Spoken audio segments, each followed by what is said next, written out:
Hello, Elgin. Welcome to this month's edition of Lalley in the Valley. I'm joined here today with crime analyst Ryan Drake. How are you doing, Ryan? I'm doing fine, thank you. Awesome. So, as mentioned last month, we will be providing a translation, a summary of what's being talked about in this episode. So stay tuned after I'm done, where Officer Hector Gutierrez will then join Ryan, and we'll recap the items that we are going to be talking about this month. So we hope that provides some information to our Spanish community, so that way you're able to have the same information and be involved in the conversation about what trends we're seeing, what do the crime stats look like in Elgin, and hopefully us working together to push some of these numbers down. So for the month of February, I guess we'll kind of just start off. So our Group A offenses, and again, these are the most serious offenses. We're seeing a 21% decrease from where we were last year at this time. So that's good news. That's good news. Yeah, a lot of that, though, of course, is due to our massive reduction in fraud. So last year we had that identity theft spike, and we're not seeing that this year. So a lot of that is contributing to our decrease in our Group A offenses. Yeah, and that's something that we're going to kind of talk a little bit about here is, pre-COVID and post-COVID and how that's affecting some of our crime stats. Exactly. But one of the things I did want to mention is really looking at the increases that we did notice. We always have a conversation about our shots fired information. So this year, as of today, we're at 13 shots fired compared to last year we were at 14. So we're the same, and that's where we're then seeing some of our aggravated assault numbers with the increase for this month as well. Correct. One thing I do want to talk about, though, and really kind of our burglary to motor vehicles. So do you want to talk a little bit about the increase that we're seeing there? Right. So we've been seeing a steady increase in burglary to motor vehicles as well as motor vehicle theft since late last year. And a lot of those is going to be due to people leaving their vehicles unlocked. So either leaving it unlocked while warming up during the cold weather, just running into a gas station to get a Coke or to run to the bathroom, just leaving your cars unlocked creates an opportunity for a theft to occur. And we've been seeing that on the rise in the last few months here. Yeah, so I noticed in February of 2021 we had 14 burglary to motor vehicles, and this year we're at 48. So that's over 200% increase. And last year at the beginning of the year we were at home. A lot of people were at home, stay-at-home orders. Businesses were closed. People were not out and about. And so as we move forward this year, we're anticipating to see some of those spikes because we're looking at areas or months in time where people were not really out and not really engaged in the community or going to restaurants, and so their vehicles are at home. People are at home. More people are aware of what's going on. So do you want to talk a little bit just about the pre-COVID, post-COVID, and the impact on crime stats? Sure. Yeah, and like the chief said, it appears that we're going to be moving towards a post-COVID lifestyle. So returning back to what we're used to, a normal situation. I mean, unfortunately, crime is going to follow that. So especially for our Group B offenses, we saw a massive drop in offenses when stay-at-home orders went into effect. People were living under COVID situation. For example, like trespassing. We're seeing a large rise in trespassing in this year compared to last year. Well, January of 2021, we had some of our lowest trespassing offenses that we've had in the last 10 years. So now we're comparing a return to normalcy to offenses that had been reduced under COVID situation. So it's just something we're going to have to keep in mind as we move forward in 2022, comparing a post-COVID scenario to a COVID scenario. And I think that's important too, and why the importance of this show is just to have those conversations each month instead of at the end of the year and releasing crime stats and people seeing these increases or decreases. But there's much more to crime stats than just the numbers.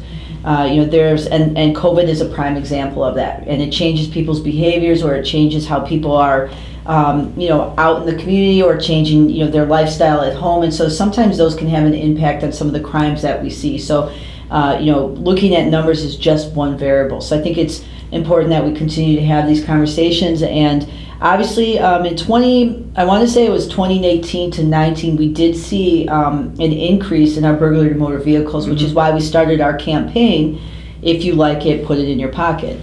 If you like it, lock it and put it in your pocket. I missed the middle part. So we're going to kind of just really start messaging again to our Elgin community about if you like it, lock it and put it in your pocket, because as we're seeing these increases, we want to make sure that the community knows. You know, it's been a couple of years. We enjoyed some really low numbers as it related to burglary to motor vehicles, but just a reminder, Elgin, you know, if you like it, lock it and put it in your pocket. But with that, I think that kind of sums up the month of February. Is there anything else that you want to add? I think we hit it. Yeah. All right. So with that, Elgin, again, stay tuned. Officer Hector Gutierrez will be doing a recap in Spanish. Please make sure to stay safe, stay engaged, and stay connected. Hola Elgin, soy el oficial Héctor Gutiérrez y estoy aquí para dar el resumen de las estadísticas del crimen aquí en nuestra ciudad. Y tengo conmigo a... Hola Elgin, mi nombre es Ryan Drake. Y vamos a empezar, como dijo la jefa de la policía, las estadísticas de crimen. Vamos a empezar con el grupo A, que son las ofensas más mayores. Estas ofensas tenemos ahorita un porcentaje de negativo 21 y la razón es porque estamos comparando al año pasado con el año de hoy, en el mes de febrero. Por ejemplo, las llamadas de disparos por arma de fuego, el año pasado tuvimos 14, este año tenemos 13, que es más o menos igual todavía el número. Ahora, si miramos las ofensas en el grupo B, ese número está más alto, estamos a un 32%, y la razón de eso es porque obviamente cuando estábamos en el 2021 había más restricciones por el COVID-19, y ahora que ya estamos saliendo de las restricciones del COVID-19 va a aumentar ese número. Y también Ryan me va a explicar por qué es que el número está más alto. Ryan, so the number, what do you think is up then for 32? For the 32%, you said something about the fraud. So fraud is significantly down this year compared to last year. We had the spike in fraud identity theft cases because of COVID, and we're not seeing that anymore. So lo que dice Ryan es de que la razón de que también los crímenes de grupo A que están bajos es porque las llamadas sobre el robo de identidad está bajo. El año pasado hubo un aumento mayor y por eso es que este año no se vio eso, y por eso es que bajó el número de eso. En el grupo B, una cosa de notar es de que las ofensas por mantenerse en propiedad privada aumentó a un nivel más alto.